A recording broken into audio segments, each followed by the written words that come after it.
Hey, we are live. Elevate your profit. Tom Ginn, and Mark Gassard. we will be right back.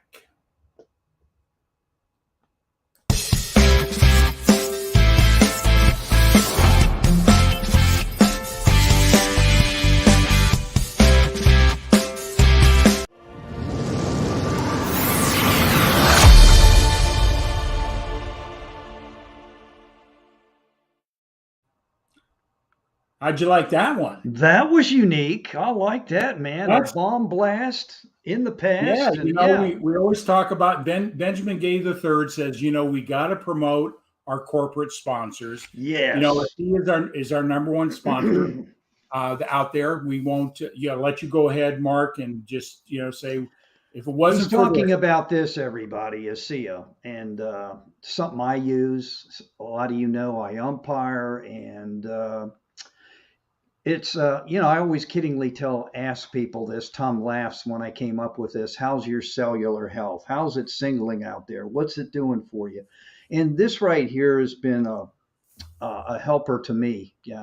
I'm getting ready. Actually, baseball's winding down, so now we got basketball coming up, so I'll be getting into that as well. But world athletes in their training, so that's why they're breaking world records. She'll be able to keep up with those 12-year-olds, I'm sure. Yeah, right? Yeah, 12, right? And okay. Our newest sponsor is Be Connected. Yes. So we'll be talking more about that. But tonight, I want to, share a little bit about what Elevate Your Profits. It's everything from the mindset to the bank. We're bringing great guests in that have wisdom, experience, shares what it takes to win. And today's guest, I'm really excited for. I met him, watched one of his live streams with another business colleague of mine here in the Milwaukee area. And I said, we got to have him on. So he's here. So without any further ado, I could read his bio. Oh, yeah. It would probably take our whole 45 minutes tonight. So without any further ado, we're going to bring in, and I hope because there's two ways to say it. So you correct me if I said it wrong. Okay. Larry Levine. Actually, it's Levine, but I'm so glad to be here. It's Levine. Yeah. Levine, I should have confirmed that again, because there's another celebrity out there that goes by Levine and pronounces it the way he's a big talk guy, on TV. Yeah, no, it's all good, but I'm super excited to hang out with you guys. Well, good. Yeah, we're excited for you. And what I like to do before we get into our conversation is I always like to ask people what they're grateful for today. What are you grateful for today? Well, a couple of things. I'm grateful that I actually woke up this morning. So that's a positive thing. But setting aside from that, I'm just grateful that over the past couple of years, I've been really able to bring this message around selling from the heart and the movement that we're building throughout the whole sales community. It's just based on being true to yourself, unpacking who you really are, and bringing authenticity to the forefront, especially in a world where trust and credibility is real low. I'm just super grateful I get to share this message every single day.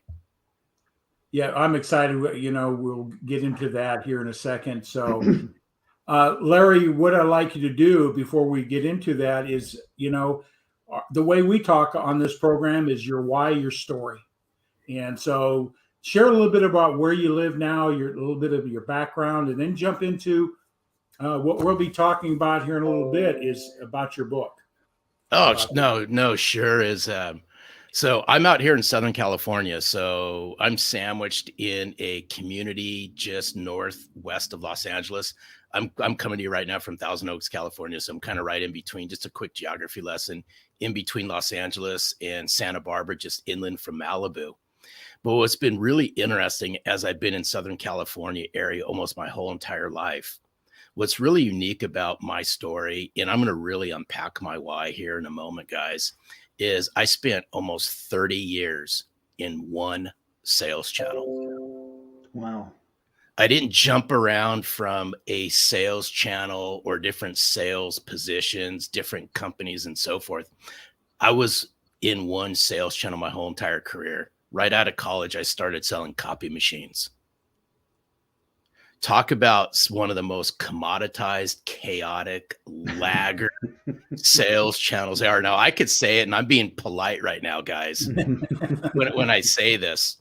But what was really interesting, and I spent from the late 80s all the way up until 2015 Wow. inside the copier channel.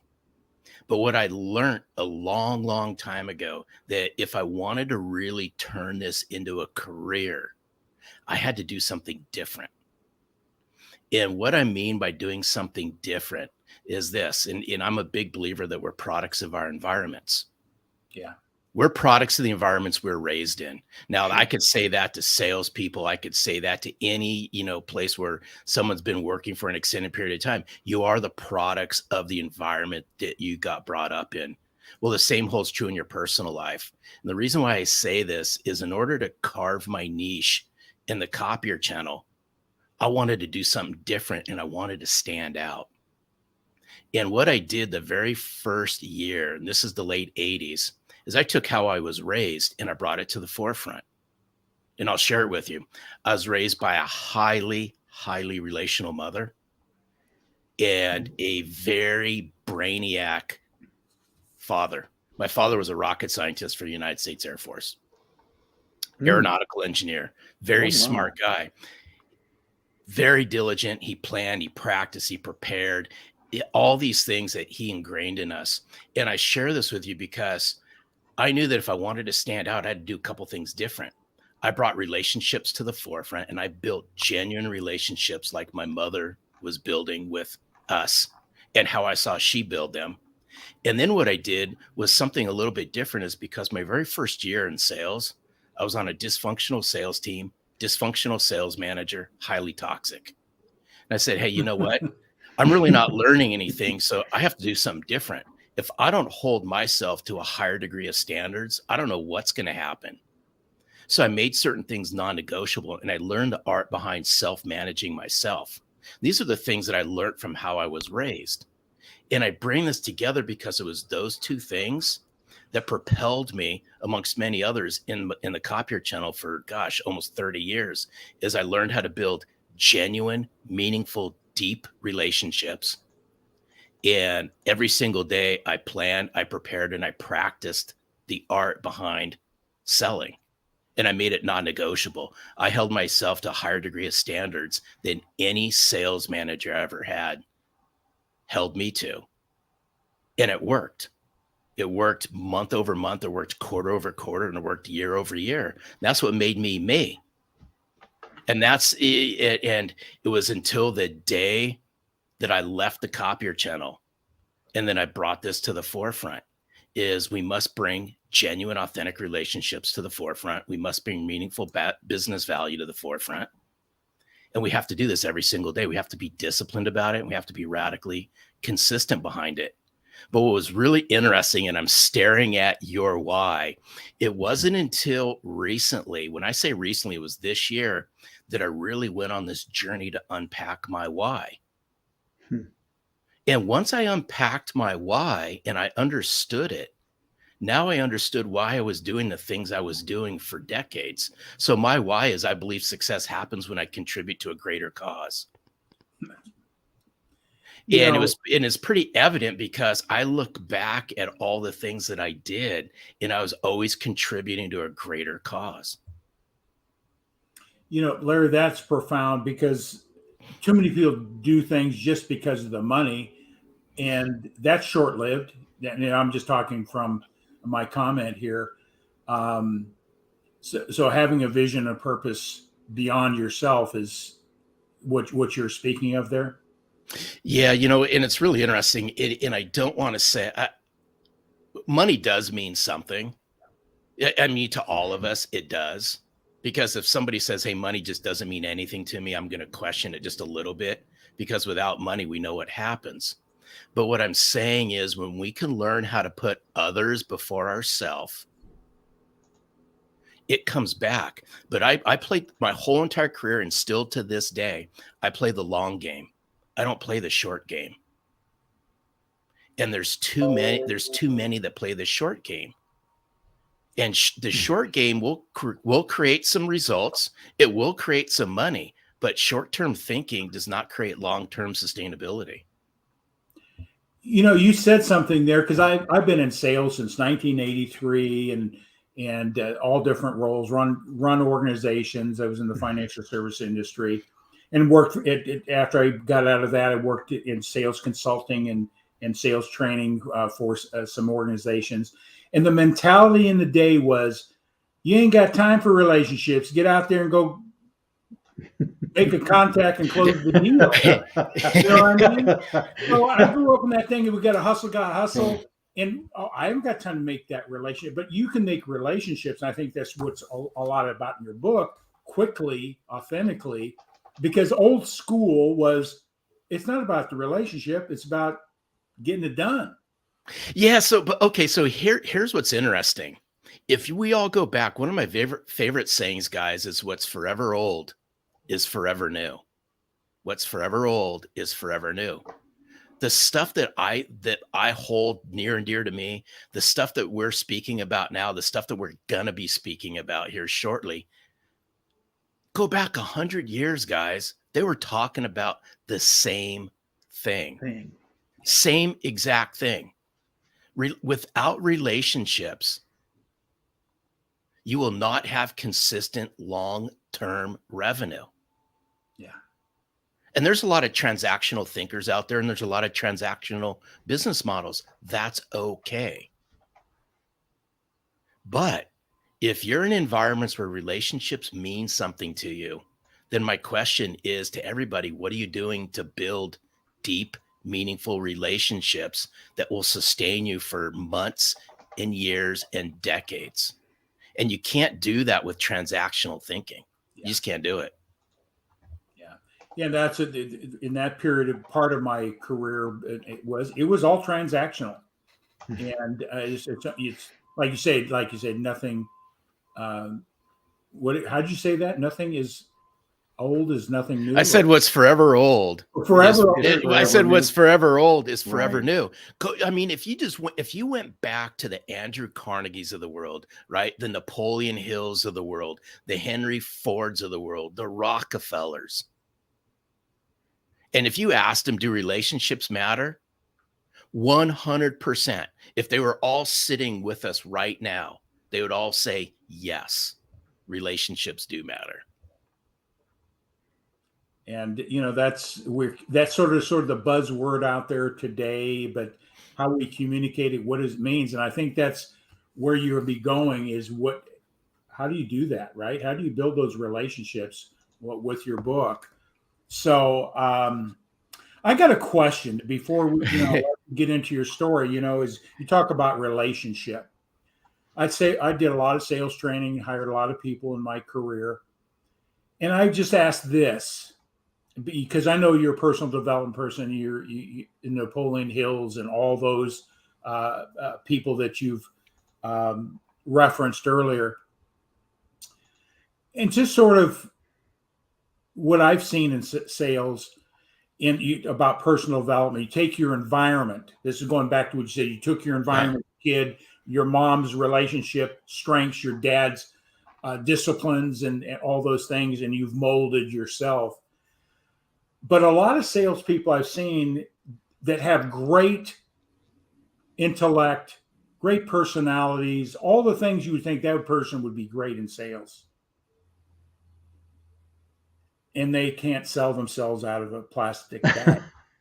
And the reason, and something I found out is that, and just maybe expound on what I'm going to say here. What I have found out, if you don't have a strong relationship with your self-image and value to money, you can't close the big deal. And it works this way. If you're asking somebody to spend $10,000 and you have nothing in your bank account and you have a lack mentality, I'm not worthy, I'm going to ask this guy to spend more money than I've got, the subconscious that's going on. I found that those that have a poor relation with money not very successful in sales.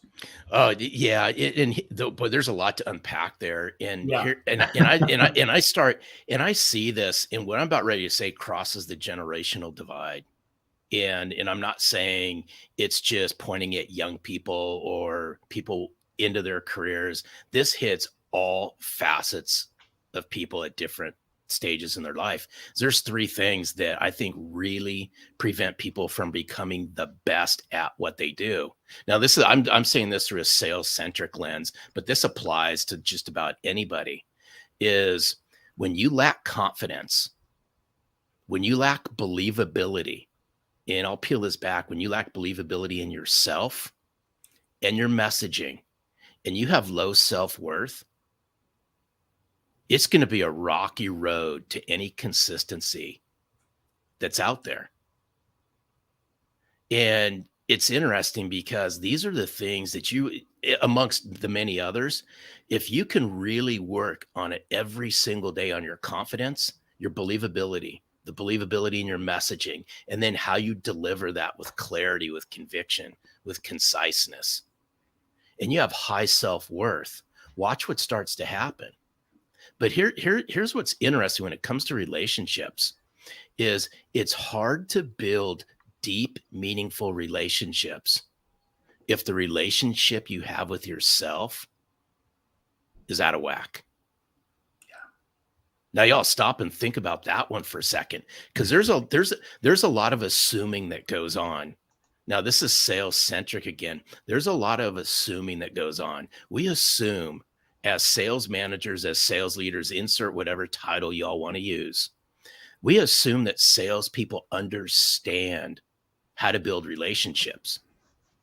And I'm here to tell you, many struggle with how to build relationships. And here's the interesting part. And here's my challenge to everybody is there's a couple phrases that we all use. And they're used now. They're going to be used well off the time that we're off this planet. It's a couple of them. People buy from people. We've heard that one before, right? Right. And then here's the other one. People buy from people they know, like, and trust. That's the second one. So I'll submit to everyone, if we can buy into those two phrases, then what are you doing to build your people skills? And what are you doing to build your relationship building skills? Because if those two are out of whack, those two sayings don't make any sense. Right. That's my 2 cents worth. Yeah. So I just thought, that just triggered a thought. I wanted to throw it out there. Thanks for expounding on that. I'm going to talk a little. I'm going to bring something up here about your book. I'm just going to show everybody your book here. So let's see if I can get that up. This is your book. Yes, it is. Thank you. Your book. So why don't you just share what's in this book? In less than 30 minutes. Now, I'll give y'all the flyover, and then you can dive into it. But what was interesting is when I decided to write the book, I just didn't want to write a book. I wanted to write a book that packed a little bit of a punch. And the book's pure conversational style, but it takes people on a journey. And the book's written in 2 halves. And the first half of the book is the subtitle. It's How Your Authentic Self Sells You. I take people on a journey of self-care, of self-reflection, of self-acceptance, really understanding who you are. And it's okay to unpack who you are. Because if we don't, it's hard to really bring the best version of ourselves to the forefront. Yeah. So the first half is all the skills you need to bring your authentic self to the forefront. The last half of the book is then we apply sales skills to how you bring authenticity to life to help you grow yourself, your business, and your client's business. You just said something there that, I didn't get it for years, is that the biggest majority is on processes and training and how to do a presentation, how to do certain things in the sales process, and never really teaching people to do the work on the inside, how to become better from the inside, like you said, develop your confidence, understand what's been holding you back and breaking through that. So as a as an author and experienced salesperson in your work and getting this message out, how important would you have that conversation with, say, a sales manager? What are you doing in and around personal development for your people? Oh man, I could talk literally for hours on this one, but the why I'm bringing this to the forefront and why my foot's on the gas pedal on this. If I look back at 28 plus years in the copier channel, there was not one sales manager that ever said, right, insert all of us, right, as a team together. Hey, guess what? Over the next 90 days, over the next 6 months, we're going to go on this journey to self-discovery. And in doing this journey to self-discovery, this is what we're going to unpack that's going to help you become better. It's going to help you sell more, and you're going to have a fulfilling career with it. That never happened. Never. Not one single time. I had to do this all on my own. But what's really interesting is I've learned more in my 50s on the road to self-discovery than I did in my 20s, 30s, and 40s combined. And one of my favorite sayings is, is the inner work that you do will fuel the outer success that you have. See, in sales, whether you're a salesperson or you're a sales leader, you're a sales manager, y'all do wonderful things around the outer work.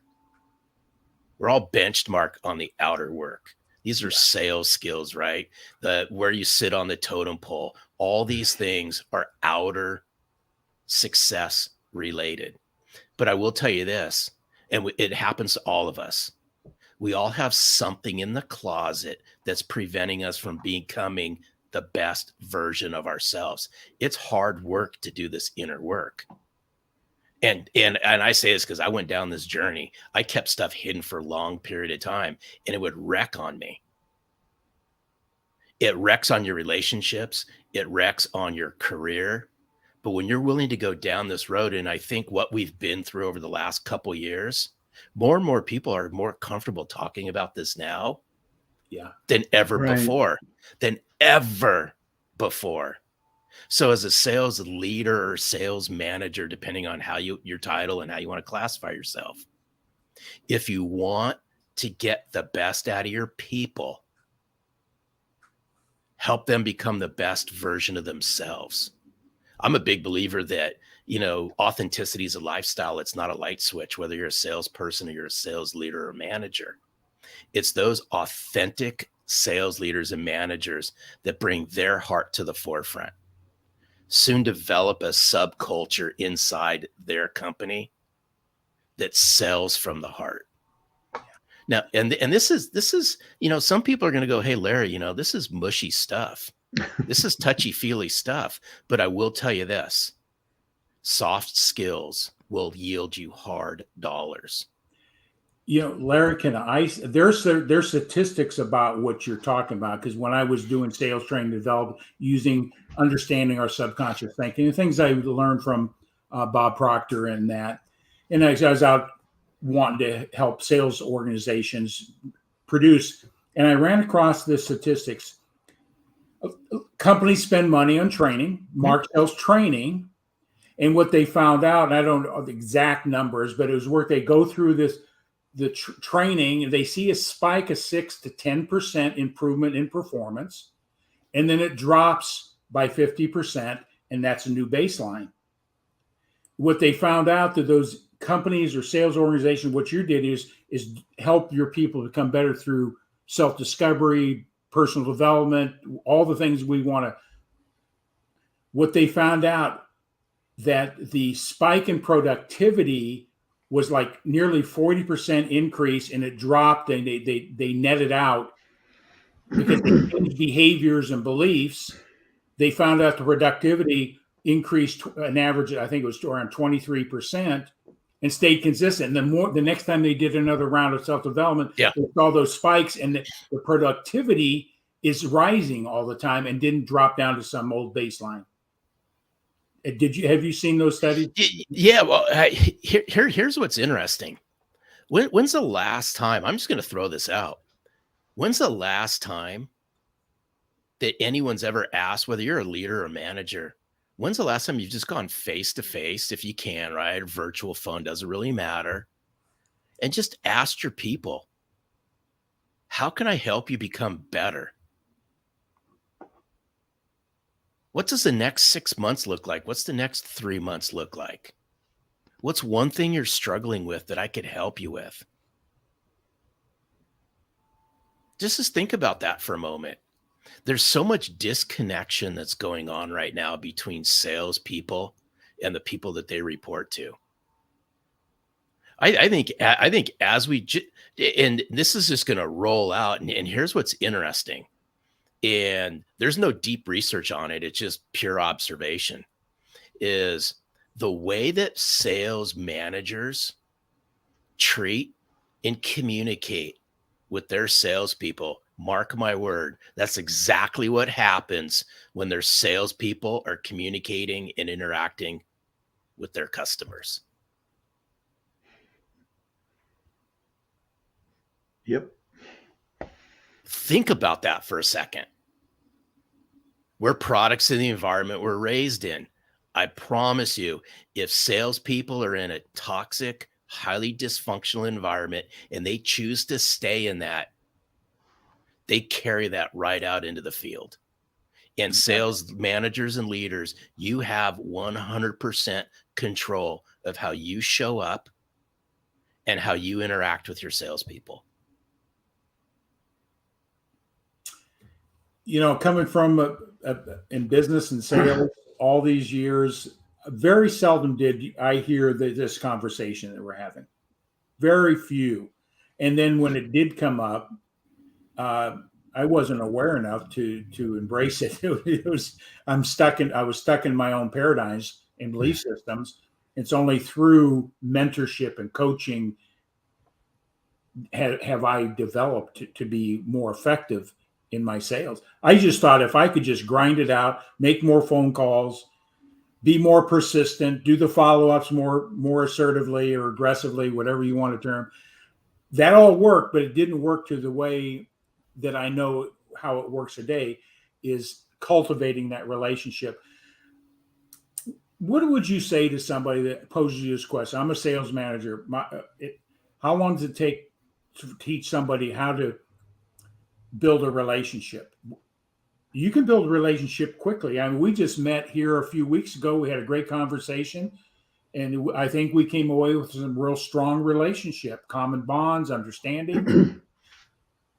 How would you communicate that to managers? Time is important, but I want my people to learn how to become relationship oriented. So I want to touch on this because there's a lot to unpack there. Yeah. And salespeople fall into this trap all the time. Salespeople want to be liked and they want to be friends with people. They want to build relationships. I totally get it. Totally understand it. But here's what and I'm talking right at sales leaders and sales managers right now. When I say this is what I'd be doing in order to build these relationships. There's a couple things that has to happen before that even happens. Couple simple things. Are you trustworthy? And are you credible? Because it's going to really be hard to build a relationship with anybody if they don't trust you and they don't think you're credible. You're a salmon swimming upstream on this one. So a lot of what I do in my communication and in my coaching when I work with sales teams is we got to pay hyper close attention to how we open up interactions with people, how we open up conversations with people, the messaging that we do, because the first time anybody meets somebody, there is no relationship. You tracking? There is no relationship. I just met Mark, right? For the very first time pre-show. Very first time. There is no relationship. He might think I'm a whack job after this. But you know what though? We all do this. In order for somebody to build a relationship with someone in the very beginning, I meet somebody for the very first time like I met Mark. Now, he might not be thinking this because, Tom, you made him privy to, some of my backstory. But Mark's going, Hey, can I trust this guy? Is he somebody that I can open up to? Is he credible enough? Can I share certain things? And if he starts ticking those boxes off in a fairly quick fashion, what do you think next starts to happen? We start getting into a conversation. Right. And it's through that conversation that forms the basis of a relationship. But these are the things that it's hard to build a relationship without any trust and without any credibility. Absolutely. And it's I think something that you shared earlier is who we're showing up as, that essence, who we are, that vibrate, whatever you want to call the energy we put out, our body language, the tone of our voice. Are we listening or talking? Understanding some basics of Maslow. Just there's a lot of principles of Maslow. If you studied Maslow, I'm sure you have. But basically, building relationships in anything in life, not only in sales, is people want to know: do you see me? Do you hear me? And do you care? Yep. And if you can move yourself to those simple principles and learn to listen, acknowledge, you will go a long ways. You'll go a long ways with it. Yeah, I use two words that all over and over and over again, and it runs parallel with what you just said, Tom. It's how fast can you connect to somebody, and how fast can you relate to somebody? Think about those couple things just really quick. Is if I can't connect to Tom, if I can't relate to Tom, it's going to be a very short-lived conversation. Yeah. And same with Mark, right? It's going to be Right. very short-lived. And it's just the art behind having conversations. We have lost that in the sales world. I will submit to everyone, salespeople today become conversationally incompetent. They struggle, literally, they struggle to have a conversation with people that's not sales-centric. And If it's they think that sales-centric, the they're thing is, yeah. is the communication tool, right? And Larry, let me ask you this: why do you feel, or why is that? Let's put it that way. Why is that salespeople struggle to hold and have meaningful conversations, whether it's in a sales setting or their colleagues? Is it because they lived in their silos the past 2 years because of COVID? People want to always use that as I hate saying an excuse, but an area that, hey, this is what created this. Or one of the things I really like you said on your webpage here, I was looking at it. We're living in a world that's rapidly changing. Is it because they don't want to adapt, improvise, and overcome? What do you feel it is that people have problems communicating? It's because wow, a couple things. We live in a fast food microwave society. We want stuff instantaneously, Right. right? And we want, as salespeople, and I'm a sales geek at heart. I love everything about sales. But let's just face it, most salespeople want the sale as fast as they can get the sale with as little work as possibly they can do. I'm a big proponent. When you slow things down, you actually speed things up. Yeah. And it is really hard to properly help somebody do better business through one or two interactions. Right. You just can't do it. However, it goes back, do you know me? Do you care? Do you care about me? Do you see me? What do you know about me? I held myself to this standard, and I'm going to really unpack this some more, Mark. But when I was interacting, and I interacted with high-level executives, mid-level decision makers in the copier space, and then in the tech space. But I did know this: the more comfortable that I made somebody feel about me, the more comfortable they would open up about them, their business issues, and how I might be able to help, more so than they would somebody else. Right. But here's the other thing. The reason why I say salespeople and just people in general become conversationally incompetent is because of these. Yep. Right? we hide. I mean, Yeah. I mean, this is a necessary now, but we Right. hide behind these. Right. So when, when we hide behind the keyboard and when we hide behind acronyms and stunted dialogue, it never gets to the true meaning behind somebody. And so here's what's interesting. So I shared with people my why. Well, my why operating system consists of my why, my how, and my what. That's what encompasses your why operating system. Well, my how is that I do things. When I do things, I make them clear and understandable. I bring clarity to the forefront. Well, folks, it's hard to bring clarity to the forefront when you use acronyms and stunted communication. Stop and think about that for a moment. Right. So when you bring stunted communication and acronyms and one-sided dialogue to people, what do you think starts to happen?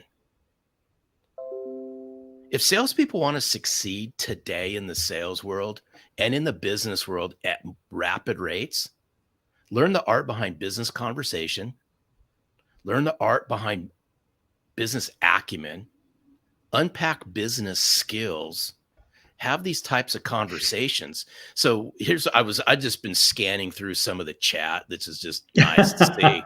And here's what's interesting.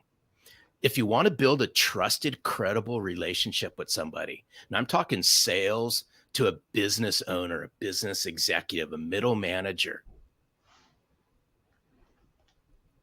here's what I do. Now, I think chat's going to blow up here in a second, but just bear with me on this, people. This all makes sense. It's don't talk about the weather, fishing, sporting events, and things like that. There comes a time and a place for that.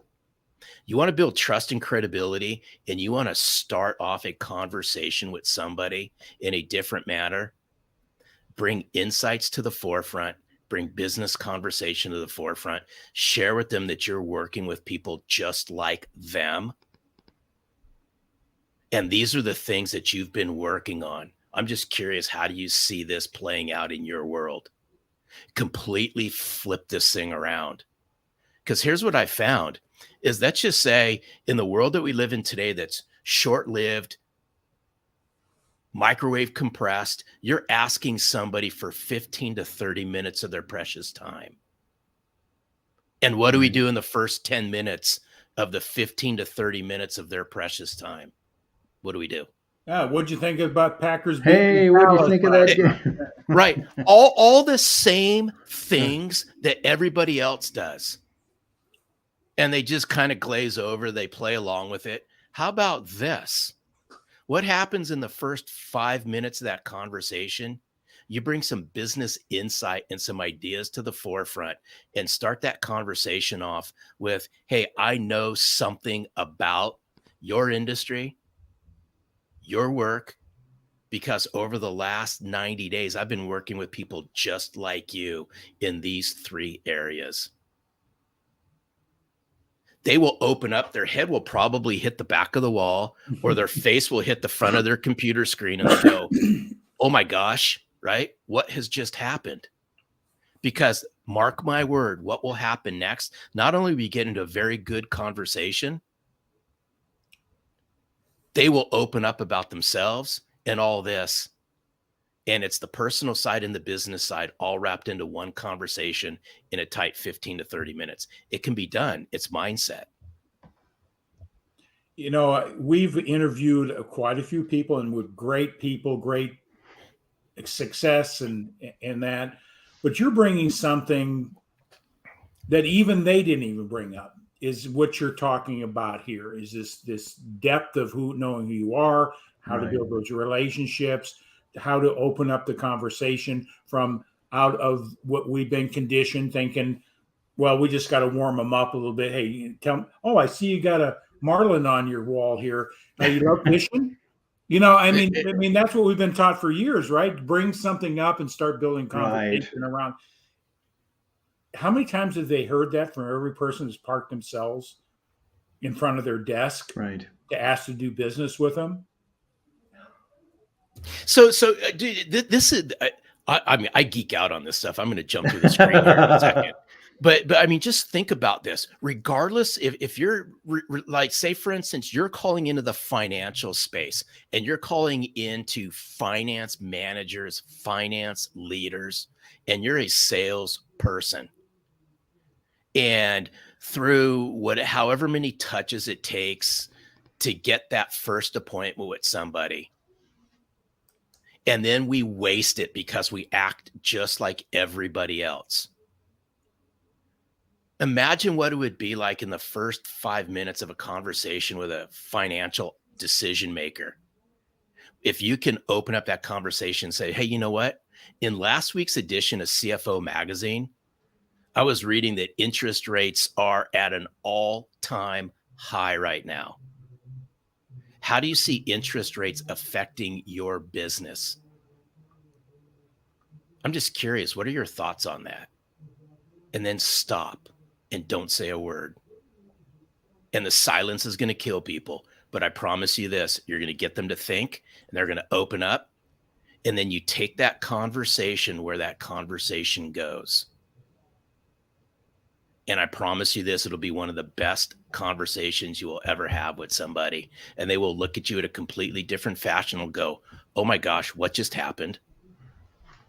That's the difference between a sales professional and a sales rep. And I talk a lot about it in Selling from the Heart. You know, I've got something, Larry, and we're want to keep on time here in a moment, but don't want to miss this. You mentioned just what you were saying there is that salespeople have a great amount of knowledge and know they have solutions for people's problems, and they want to. But people aren't going to your voice has no power until I believe people understand this. Your voice becomes stronger when you hear the other person's voice first.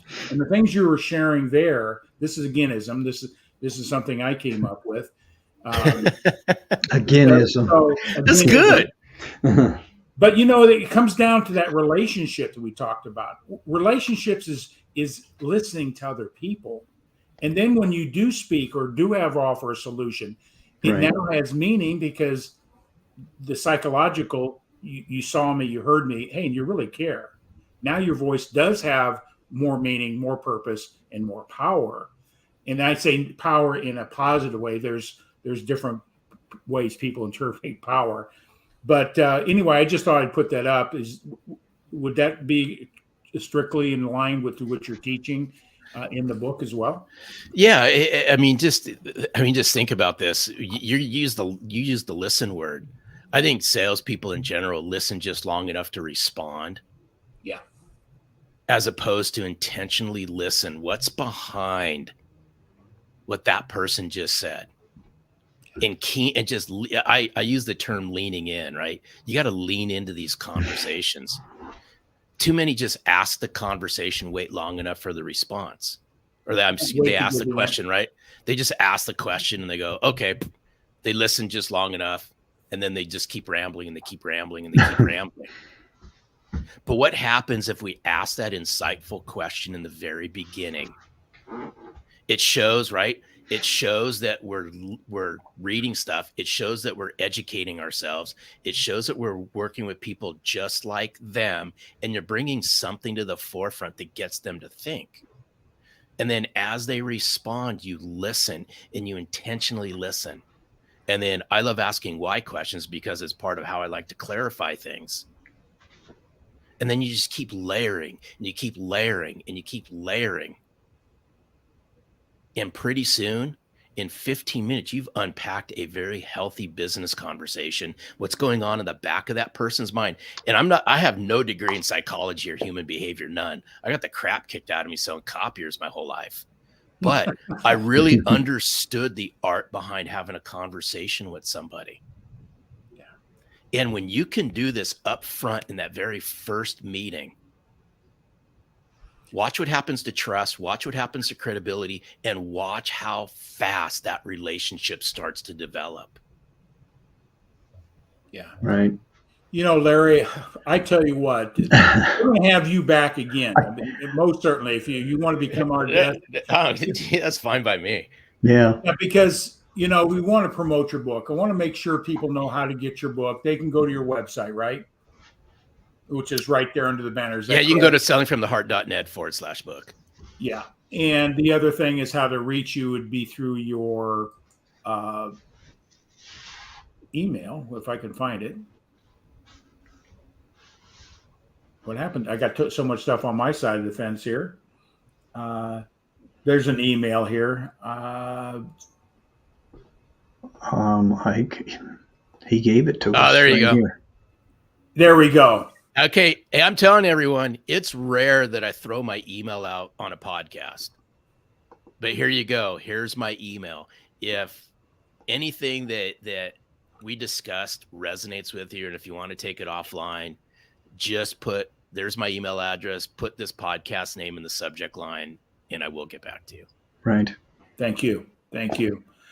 In closing, what would be the one thing that you would say about our conversation? If somebody's out there in business, they got a sales team, or they're in sales themselves, or they're desiring to go into business themselves. In business, you got to learn marketing, you got to learn how to sell and all. What would be your parting word tonight that would maybe guide them to take the right step in the right direction? What would that be? So, here we are, and thank you for asking. So here we are, we're on the cusp of 2023. And who knows what 2023 is going to hold in store for us? We really don't know. I can't wave a magic wand, and I don't read crystal balls. But what I do know about this is such, and I'll leave everyone to think about this.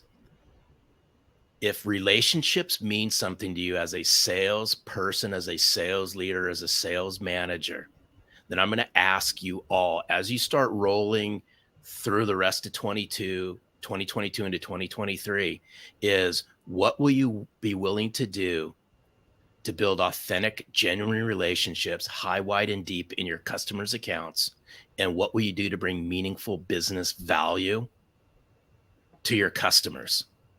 If you can do those two things, watch what starts happening to the trust and credibility. Watch what starts happening to sales. Watch what starts happening to referrals.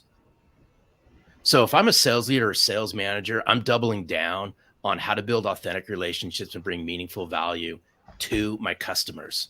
If you want to grow new business in 2023, it's going to come right through your customers, not at the expense of your customers. Perfect.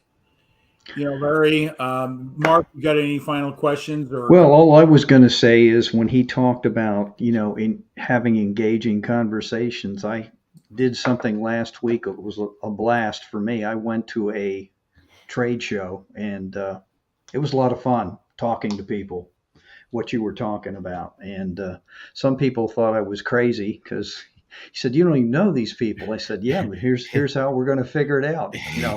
But no, I had fun doing it, and it's what you talked about, living in a silo and use texting or DMing or whatever, and it was great, and I wasn't even.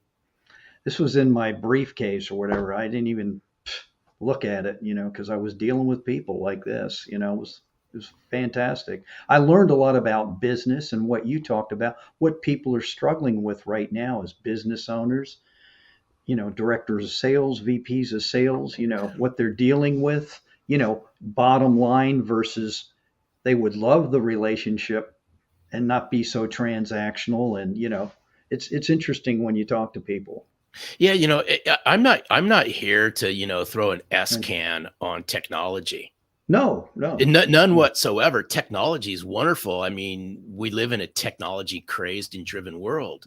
But what I am concerned about is we're not coaching. And I mean this. We are not coaching salespeople on the people skills and the relationship building skills. We are not coaching salespeople on conversational competence.